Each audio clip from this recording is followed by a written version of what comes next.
الله وصلى على النبي. تعالى بقى اما اديك شويه معلومات عن الخروف البرقي اللي عايش في الصحراء ولحمه الريش. من الحتت والقطعيات المميزه في اللحم البرقي الصحراوي اللي عايش في مرسى مطروح ان طبعا المرعى طبيعي زي ما احنا عارفين. كده كده الخروف بياكل من طبيعه ربنا، بيشرب ميه السماء، ياكل شعير من الصحراء بتاع مطروح، تغذيته كلها طبيعيه 100%. زائد ان الخروف طول النهار في الشمس، والشمس طبعا على عامل اساسي الكالسيوم، بتدي الكالسيوم للحمه، بتدي الكالسيوم للحيوان طبعا اللي متربي في الحيوان اللي متربي في الشمس غير الحيوان اللي بيبقى متربي في الظل. الحيوان اللي بياكل الاعشاب الطبيعيه، الاعشاب اللي متربيه يعني زي ما هو بيشرب ميه المطر، الاعشاب اللي بتبقى في الصحراء برضه بتبقى عايشه على ميه المطر. فكده كده الحاجه طبيعيه 100% ومتغذيه على اكل طبيعي 100%. فديت هتتفرج على ريش بيت الكلاوي اللي هي اصلا المفروض بتبقى سمينه. بص تفاصيل اللحمه اللي جايه من مرسى مطروح بتبقى عامله ازاي. طبعا لو انت بتذبح لنفسك في العيد او بتجيب جزار يذبح لك، اتحداك انه يكون طلع لك ريشه بالشكل ده، او انت طلعت ريشه بالشكل ده. بص ريشه بيت الكلاوي اللي هي اصلا المفروض ان هي بتبقى سمينه، ولكن هي بتبقى سمينه عباره عن السمونيه اللي في ريشه بيت الكلاوي بتبقى عباره عن زبده. ليه بقى؟ السمونيه ديت لما بتشرب التتبيله بتاعتنا، التتبيله الخاصه، والتتبيله ما بتبقاش يعني مش موفرين فيها، ولا بتبقى تتبيله اللي هي 20,000 نوع بهارات ولا الكلام ده، تتبيله بدائيه جدا عشان ما نضيعش مزاج اللحمه الطبيعي.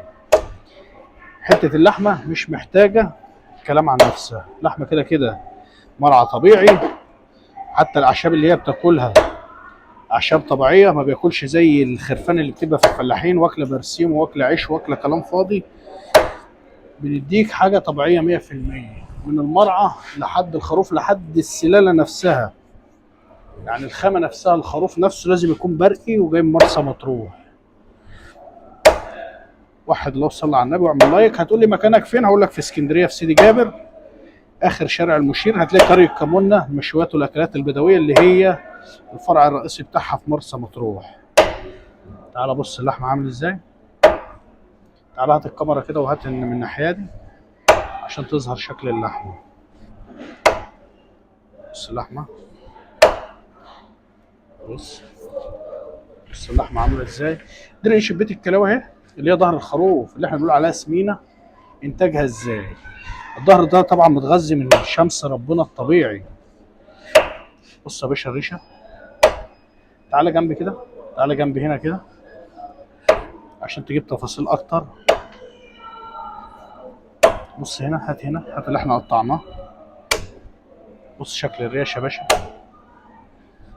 حاجه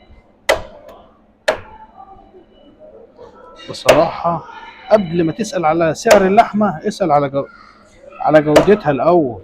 ما تفرحش بسعر اللحمه الرخيص، دي لحمه مصروف عليها ولحمه متكلفه. تقدر تقول كده لحمه اورجانيك، حاجه ما شاء الله، فخامه الفخامه.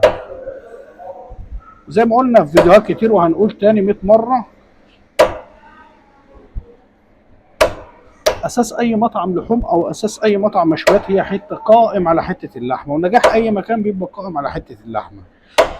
انت كصاحب مكان بتختار الجوده اللي مكانك هيشتغل بيها، وتختار جوده حته اللحمه اللي بتوصل للعميل، تختار انت هتاكله ايه. فاحنا مختارين اعلى جوده للحوم توصل للزبون، تاكل بألف هنا وشفا، تنبسط، بدل ما تيجي مره تيجي 1000 مره.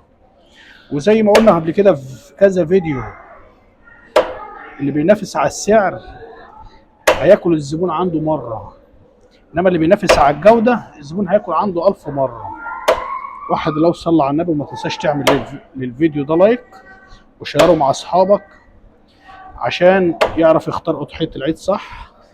ولو عايز تيجي تجرب المشاوي عندنا تعالى في سيدي جابر، قريه كمونه المشويات والاكلات البدويه، هنعمل معاك فوق الصح. قول لهم بس انا جاي طرف الشيف عيد سينا او الجزار عيد سينا. تعالى يا دولي، ابدا شويه الريش دول كده. بص اللهم صل على النبي، تفاصيل اللحم البرقي الصحراوي، حته لحمه بريمو، مفيش بعد كده جوده. اتحداك اعمل لايك يا دولي، ومستنيك في سيدي جابر.